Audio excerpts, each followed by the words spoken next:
Telangana deputy CM Bhatti Vikramarka ఈరోజు ఢిల్లీకి వెళ్లనున్నారు. అక్కడ జరిగే ఏఐసీసీ డ్రాఫ్టింగ్ కమిటీ సమావేశానికి హాజరవుతారు. కాంగ్రెస్ అధిష్టానం ఇటీవల ఏఐసీసీ డ్రాఫ్టింగ్ కమిటీ సభ్యుడిగా భట్టిని నియమించింది.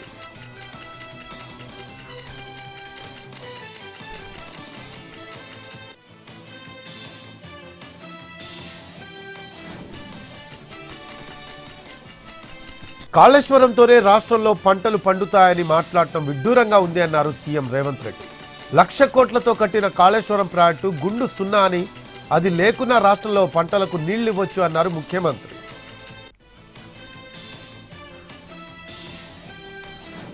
తెలంగాణ అసెంబ్లీలో కాగ్ రిపోర్టును ప్రవేశపెట్టింది ప్రభుత్వం. 2023 నుంచి 24 ఏడాది కాలంతో కలిపి గత 5 ఏళ్లలో 4,03,664 కోట్ల అప్పులు చేసినట్లు తెలిపింది కాగ్. 2023 నుంచి 24 ఏడాదిలో పబ్లిక్ మార్కెట్ నుంచి 49,618 కోట్ల అప్పులు తెచ్చినట్లు తెలిపింది. గతేడాది కాలంలో 200% ఎఫ్ఆర్బిఎం పరిధి పెరిగినట్లు తెలిపింది కాగ్.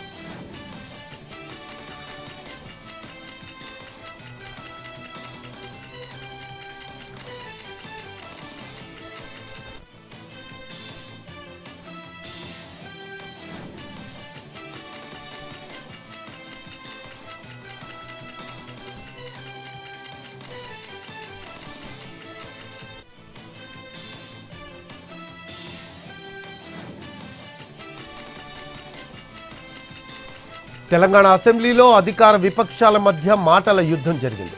అప్పుల నుంచి అభివృద్ధి వరకు, కాళేశ్వరం నుంచి కక్ష సాధింపు రాజకీయాల వరకు పలు అంశాలపై మాటల తూటాలతో సభ ఈటెక్కింది.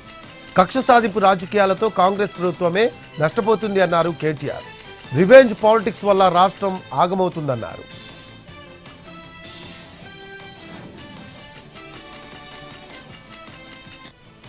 కక్ష సాధింపు ఆలోచన ప్రభుత్వానికి లేదు అన్నారు సీఎం రేవంత్ రెడ్డి. అనుమతి లేకుండా ఎవరైనా డ్రోన్ ఎగరేస్తే 500 రూపాయల జరిమానా విధిస్తారు. కానీ డ్రోన్ ఎగరవేశారని ఒక ఎంపీ మీద కేసు పెట్టి చల్లపల్లి జైల్లో వేశారని విమర్శించారు. 500 రూపాయల జరిమానా వేసే కేసులో జైల్లో పెట్టి వేధించారని సీఎం అన్నారు. తన బిడ్డ పెళ్లికి కూడా మధ్యంతర బెయిల్పై వెళ్లి వచ్చాను. తాను కూడా అలా ప్రతీకార రాజకీయాలు చేయదలిస్తే ఇప్పటికే కొందరు జైల్లో ఉండేవారన్నారు. కేటీఆర్, కేసీఆర్ను జైల్లో వేయాలని చాలామంది మమ్మల్ని అడుగుతున్నారని చెప్పారు. కానీ అక్రమ కేసులు పెట్టి వాళ్ళని జైలుకు పంపే కక్షపూరిత రాజకీయాలు చేసే వ్యక్తి కాదు అన్నారు సీఎం రేవంత్. తెలంగాణ అసెంబ్లీ మొత్తం 11 రోజుల పాటు వాడివేడిగా జరిగింది. ఇందులో 97 గంటల 32 నిమిషాల పాటు సభ కొనసాగింది. ప్రభుత్వం 3 తీర్మానాలు ప్రవేశపెట్టింది. సభలో 146 మంది సభ్యులు సభలో మాట్లాడారు. పలు కీలక అంశాలపై సభలో అధికార విపక్షాల మధ్య వాగ్వాదాలు నడిచాయి. చివరి రోజు బడ్జెట్ కేటాయింపులపై సభ్యులకు వివరణ ఇచ్చారు భట్టి విక్రమార్క. తర్వాత సభ నిర్వధిక వాయిదా పడింది. ఈ సమావేశాల్లో ప్రభుత్వం 3 తీర్మానాలు ప్రవేశపెట్టింది. డీలిమిటేషన్కు వ్యతిరేకంగా 1 తీర్మానం, లంబాడా భాషను రాజ్యాంగంలోని 8వ షెడ్యూల్లో చేర్చాలని మరో తీర్మానం చేశారు. అంతకుముందు సామాజిక, ఆర్థిక, కులగణన సర్వే తీర్మానానికి అసెంబ్లీ ఆమోదం తెలిపింది. ఈ సెషన్ మొత్తం సభలో ఎంత గందరగోళం జరిగినా వాయిదా పడలేదు. హైదరాబాద్ మైలార్దేవ్పల్లిలో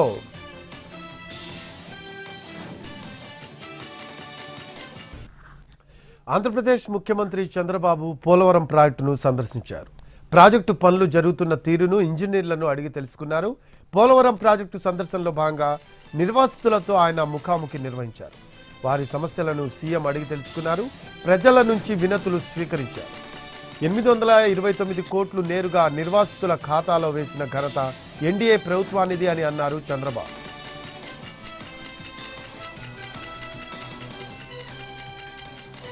పోలవరం ఎక్స్పర్ట్ కమిటీ పోలవరం ప్రాజెక్టును స్టడీ చేసి పాత డయాఫ్రమ్ వాల్ పనికిరాదని చెప్పింది అన్నారు సీఎం చంద్రబాబు. పాత డయాఫ్రమ్ వాల్ 4-5 చోట్ల దెబ్బతిందని, అయితే ఇది కడితే గనక ప్రాజెక్టుకే ప్రమాదము అన్నారు. కొత్త దాన్ని నిర్మించాలని ఎక్స్పర్ట్ కమిటీ సూచించింది అన్నారు.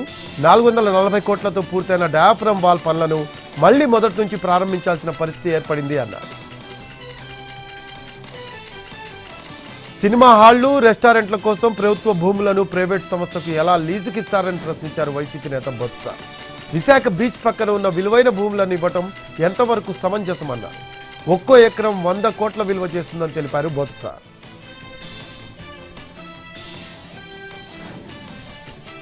ఆంధ్రప్రదేశ్లో ఎంపీపీ ఎన్నికలు చెదురుమదురు ఘటనలు మినహా ప్రశాంతంగా ముగిశాయి.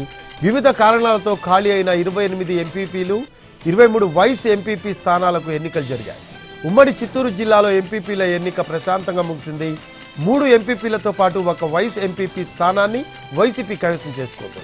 అనంతపురం జిల్లాలో కణెకల్లు, కంబదూరు, గాంట్లపెంట, రోదం, రామగిరి ఎంపీపీ స్థానాలకు ఎన్నిక జరగ్గా కణెకల్లు, కంబదూరు, రోదంలో వైసీపీనే ఎంపీపీని కైవసం చేసుకుంది. రామగిరి, గాండ్లపెంటలో మాత్రం ఎన్నిక వాయిదా పడింది. అనకాపల్లి జిల్లా నర్సీపట్నం నియోజకవర్గం మాకవరపాలెం ఎంపీపీ వైసీపీ హస్తగతమైంది. తూర్పుగోదావరి జిల్లా బిక్కబోల్లో ఎంపీపీ స్థానం బీజేపీ ఖాతాలో పడింది. కాకినాడ రూరల్ ఎంపీపీ స్థానం జనసేన వశమైంది. మరోవైపు కోనసీమ జిల్లా కాట్రేనికోన ఎంపీపీ వైసీపీ ఖాతాలోకి వెళ్ళింది. పశ్చిమ గోదావరి జిల్లాలో అత్తిలి, యలమంచిలి ఎంపీపీ ఎన్నిక వాయిదా పడింది.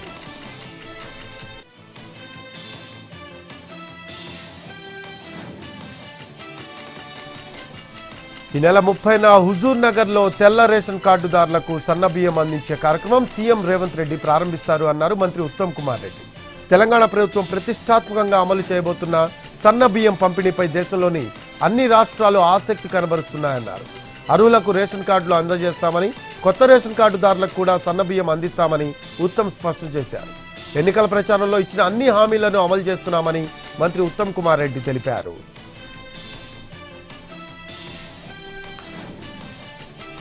ఆర్థిక వనరులు సమకూర్చుకునేందుకు ప్రభుత్వ భూములను వేలం వేయడాన్ని ఆపాలి అంటూ సీఎం రేవంత్ రెడ్డికి కేంద్ర మంత్రి కిషన్ రెడ్డి లేఖ రాశారు.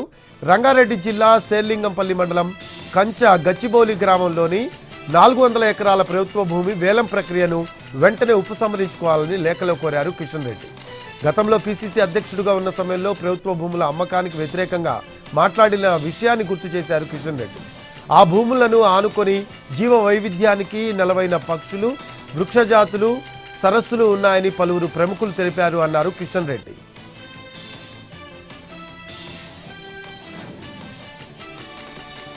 దేవాదుల 3వ దశ పనులు చురుగ్గా సాగుతున్నాయి. దేవన్నపేట పంప్ హౌస్లో ఓ మోటార్ను మంత్రులు ఉత్తమ్, పొంగులేటి ప్రారంభించారు. తర్వాత ధర్మసాగర్ రిజర్వాయర్లో పంప్ హౌస్ ద్వారా వస్తున్న నీటిని పరిశీలించారు.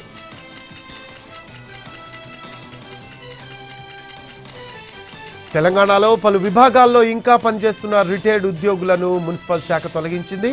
177 మంది రిటైర్డ్ ఉద్యోగులను తొలగిస్తూ ఉత్తర్వులు జారీ చేసింది. వీరంతా పదవీ విరమణ చేసి మళ్లీ విధుల్లో కొనసాగుతున్నట్లు గుర్తించారు. ప్రభుత్వం ఏర్పడగానే కొన్ని శాఖల్లో తొలగించిన చాలా మటుకు అలాగే కొనసాగుతున్నారు. వీరు అందిస్తున్న సేవలను పరిశీలన చేసి మున్సిపల్ శాఖ తొలగించింది.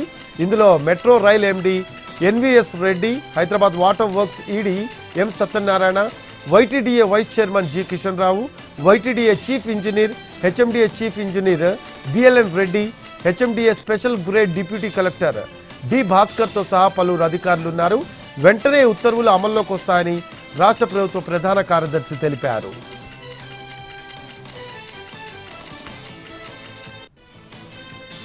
రాష్ట్రంలోని ప్రతి ముస్లిం కుటుంబాన్ని ఆర్థికంగా పైకి తీసుకువస్తామని సీఎం చంద్రబాబు అన్నారు. ప్రభుత్వం ఆధ్వర్యంలో విజయవాడ ఏ కన్వెన్షన్లో జరిగిన ఇఫ్తార్ విందులో ఆయన పాల్గొని ముస్లింలతో నమాజ్ చేశారు. వక్ఫ్ బోర్డు ఆస్తులను కాపాడతామన్నారు ఆయన. పేదలతో ఉండి వారిని పైకి తీసుకురావడమే తన జీవిత ఆశయమని చెప్పారు. అందుకే ఈ నెల 30న P4 విధానం అమలు చేస్తున్నట్లు తెలిపారు చంద్రబాబు.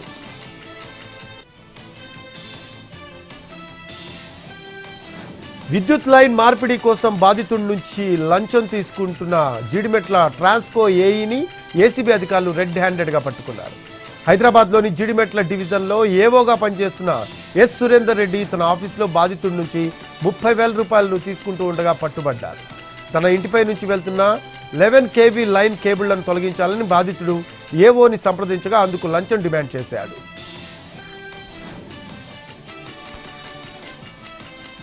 దేశాన్ని సురక్షితంగా ఉంచాలి అన్న లక్ష్యంతోనే ఇమిగ్రేషన్ బిల్లును తీసుకువస్తున్నాము అన్నారు కేంద్ర హోంమంత్రి అమిత్ షా. దేశంలోకి ఎవరు వస్తున్నారో తెలుసుకోవాల్సిన అవసరం భారత ప్రభుత్వానికి ఉందన్నారు ఆయన.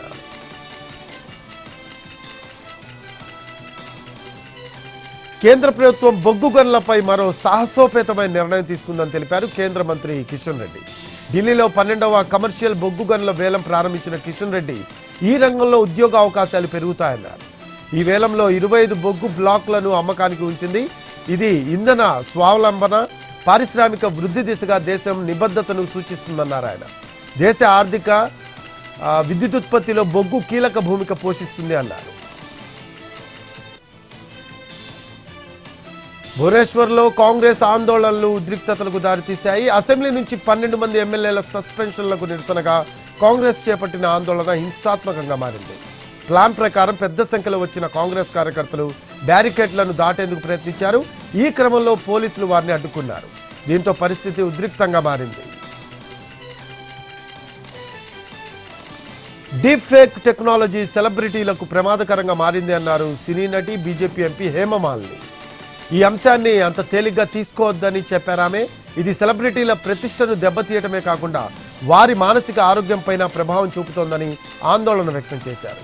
లోక్సభ 0 అవర్లో డీప్ ఫేక్ టెక్నాలజీ అంశాన్ని లేవనెత్తిన హేమమాలిని కృత్రిమ మేధ, డీప్ ఫేక్ టెక్నాలజీ ప్రపంచాన్ని కమ్మేస్తున్నాయని హెచ్చరించారు.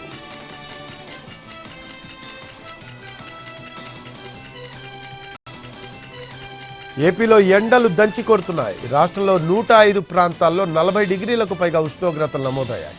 ఈ రోజు రాష్ట్రంలోని 89 మండలాల్లో తీవ్ర వడగాలులు వీచే అవకాశం ఉందని ఏపీఎస్డీఎంఏ హెచ్చరించింది. మరో 208 మండలాల్లో సాధారణ వడగాలులు వీస్తాయని తెలిపింది.